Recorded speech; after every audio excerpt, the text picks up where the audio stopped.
Тозақтың қирауы және қалпына келуі. Екінші бөлім. Құдайдың ілімі жайлы да өзіне ұнайтын тәпсір жасап алған. Мысалы қасиетті жазбада Құдай сендерге жол көрсетуші, шарапат етуші, жалғыз тәрбиелеушілерін өздеріңді тәлімгер санамаңдар дейді. Ал шіркеу біз шарапат етушіміз және біздер тәлімгерміз деп тәпсірлейді. Тағы бір жазбада кез келген жерде құлшылық жасауға болады.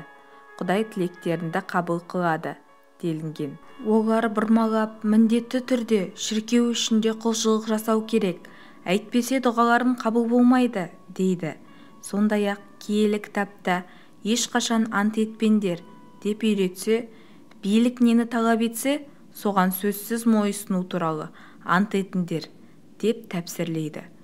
Ешкімді өлтірмеңдер десе, олар соғыс кезінде және сот шешімі бойынша адамды өлтіруге болады деп бұрмалайды. Ғайса пайғамбар бір сұхбатында ілім менің өмірім мен рухым. Нанды қалай жесеңдер, ілімді солай сіңіріңдер деген. Ал шіркеу оны тура түсініп, қызыл шарапқа нанды батырып, сосын дұға жасасан, нан Ғайсаның денесіне, ал шарап қанына айналады. Олармен азықтансан, жан дүниеңе шипа болады деп бұрмалады. Бұған сенген ақымақ адамдар шарапқа мас болып, біздің қақпанға оңай түседі деді. Теке сақал сайтан езуі құлағына жетіп, өте жақсы, ризамын деді біліс жаны жадырап. Айналасындағы басқа сайтандар әміршілерінің жүзіне жылы ұялағанға қуанып, енді емін-еркін отырды.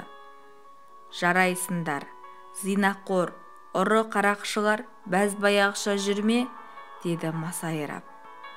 Іблістің көңіл күйін аңдып отырған өзге де сайтандар оның мақтауына ие болуды ойлап, жан-жақты анталап сөйлей бастады. Жоқ, бұрынғыдай емес, одан да көбейді, деді біреу айқайлап. Зинақорлар баяғыдай емес, қазір зинаның түр-түрін ойлап тапты, деді біреу шыңқылдап. Адам тонаушы қарақшылар қазір жалмауыз болып кеткен, деді үшіншісі жекіріп. Қанішерлерге жемтік дайындап үлгере алмай жатырмыз, деді төртіншісі гүрілдеп. Ібліс шуылды тоқтатпақ болып қолын көтерді де, тоқтаңдар, жамырамай бір-бірлеп айтыңдар. Мысалы зинақорлар туралы Ғайса пайғамбар зинақорлыққа тыйым салды. Бұған қарсы не амал таптыңдар? Зинақорлар менің еншімде, деді әйел дауысты сайтан.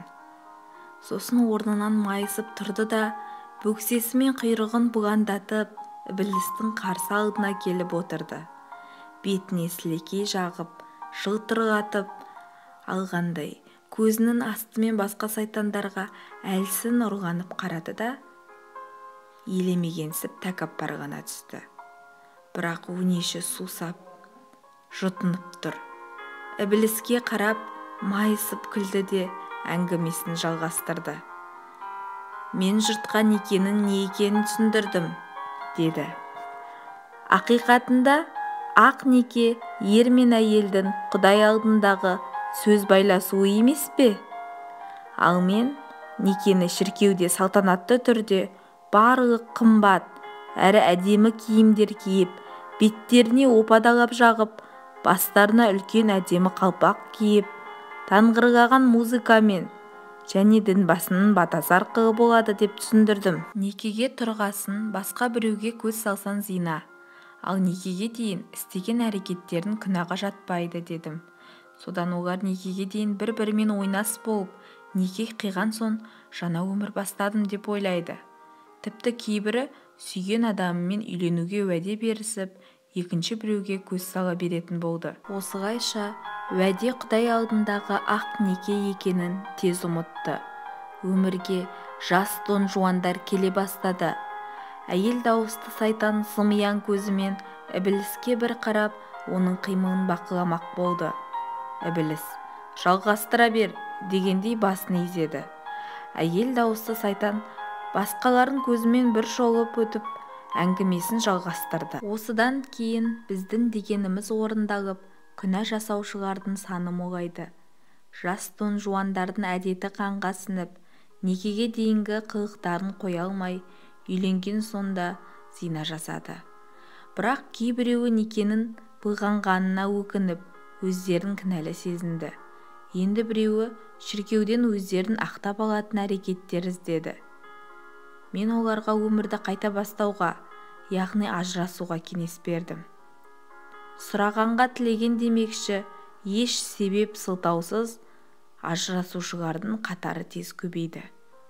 Олар қайтадан шіркеуге барып некелесу рәсімін жасап, өмірлерін таза парақтан бастады. Осылардың арқасында күнәһарлардың да саны өсті. Сайтан өз есебін аяқтап, ібілістен мақтау күткендей сайқылдана қарады. Деді ібіліс арқасынан ауыр жүк түскендей. Өте жақсы. Ал енді ұрлықшы, адам тонаушылармен кім айналысты? Мен, деді біреу гүрілдеп. Сосын май бөксесін әрең көтеріп, орнынан тұрды да ібілістің алдына келіп отырды. Семіздігі сондай, бір өзі 3 сайтанның орнын алып отыр. Мойны бұқаның желкесіндей жуан, томпиған 2 ұртынан мұрты көрінбейді. Қарнынан үлкендігі бүкіл дүние сыйып кетердей. Ғайсы адамдарға біреу шапаныңды сұраса, көйлегіңді қосып бер.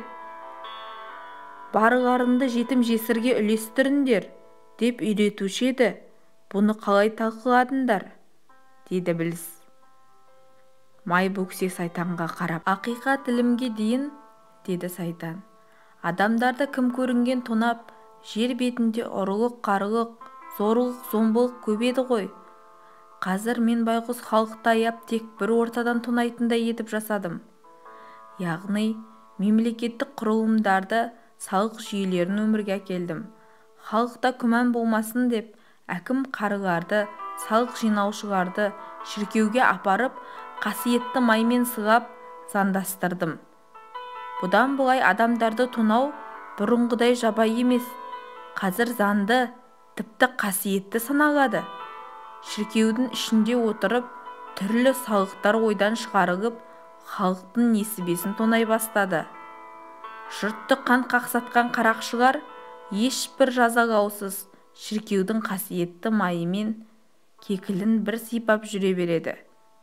Кейбір мемлекеттерде май жақпай-ақ ел тонау ісі заңды әрекетке айналып шыға келді. Соңғы уақыттарда елді тонау әдісі модернизацияланды, яғни жаңашаланды. Дүниеге қаржы жүйесін келтіріп, ұрлық жасауды жасырын түрге ауыстырдық. Баяғыдай бір жылғы ұрлаған адам қазіргі тонаудың жанында миллионның бір бөлшегіндей болып қалады. Адамдар кімге тоналып, несібесінен қағылып отырғанын білмейтін болды. Қарызға алу, несиеге беру секілді жүйелер бірінен соң бірі дүниеге келе бастады. Мемлекеттердің бір-бірін тонауы бұлай тұрсын, болашақ ұрпағын да қарызға батырып үлгерді. Ал пара алу күнделікті адамдардың тұрмысына сіңіп кеткені соншалық, оны күнә деп ешкім есептемейді. Біреудің хақысын жеу үлкен күнәлардың бірі. Жарайсың, ризамын. Өзінде ұртын майланып семіріп алыпсың, деді ібіліс риза көңілімен.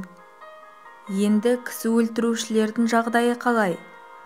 Өте жақсы, деді жуан дауысты, көзі сұсты, тістері сояудай сайтан.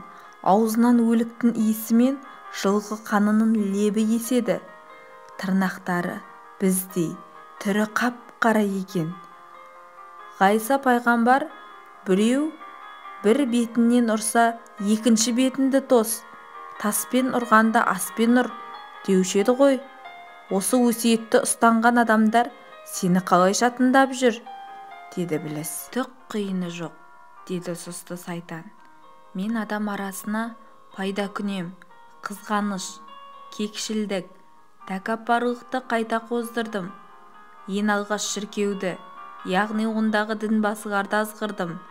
Оларға Құдайдың қалаулысы, ғаламның таңдаулысы екенін, жұртты жақсылыққа шақырушы, Құдайдың жердегі көмекшісі екендігіне сендірдім. Халықты кісі өлтірушіліктен тыю үшін қылмыскерді көпшіліктің алдында тұрып өлтіру керек. Сонда жиналған қауым өлім жазасын көріп, кісі өлтірушілікке бармайды деген кеңес бердім.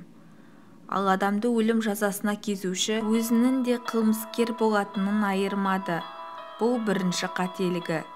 Екіншіден, көпшілік алдында кісі өлтіру жиналғандардың жүрегін қатайтатын бірден-бір тәсіл. Яғни адамдар ғибрат алмайды, керісінше қатыгезге айналады. Әсіресе шіркеудің өздерін күнәдан таза, әулие санауы, ешқашан қателеспейміз деген сенімі менің жұмысымды жеңілдетті. Соның арқасында олар мыңдаған ақиқат іздеушілерді кәпір, адасқандар, сайтанның қызметкерлері деп пәтуа шығарып жағып жіберді. Бір қызығы, олардың өлтірген, қудалаған адамдары нағыз ақиқатты танығандар еді. Сонан соң шіркеу некесіз туған баланы заңсыз күнә деп есептеді. Зорланып жүкті болған әйелдердің де баласы күнә саналды. Заңсыз баланы дүниеге әкелген әйелді қуғын-сүргін, өлім жазасы күтіп тұрды. Ал некесіз туған баладан құтылу үшін әйелдер неге болса да көніп, нәрестеден құтылудың жолын іздеді. Менің әрине жүкті әйелдерге қатты жаным ашыды. Сосын аборт жасауға, нәрестелерін жастайынан өлтіруге көндірдім.